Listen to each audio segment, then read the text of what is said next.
उनका अमर फल तो स्नान आदि करके पवित्र अवस्था में पाया जाता, मैं पालूंगी, आप निश्चिंत रहिए। उसने विचार किया कि मैं अमर फल खा करके क्या करूंगी, अगर मेरा दोस्त अश्वपाल अमर हो जाए तो मुझे, उसने अश्वपाल को अमर फल दे दिया। अश्वपाल का राजा के दरबार में नृत्यांगना जो नवयुवती वैश्या थी उससे भी संपर्क था।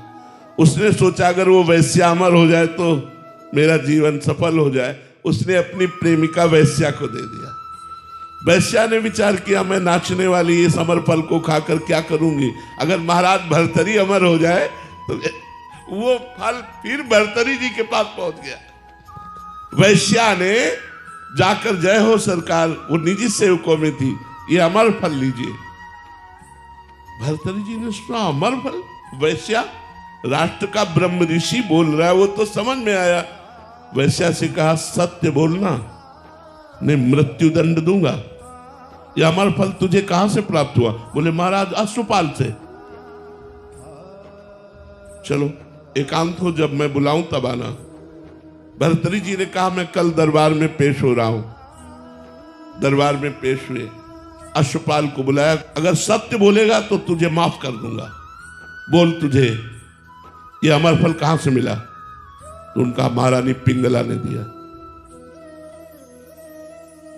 पिंगला से कहा कि मुझ चक्रवर्ती सम्राट से तुझे तृप्ति नहीं, अय अश्वपाल तुझे पिंगला से तृप्ति नहीं, तू वैश्या से।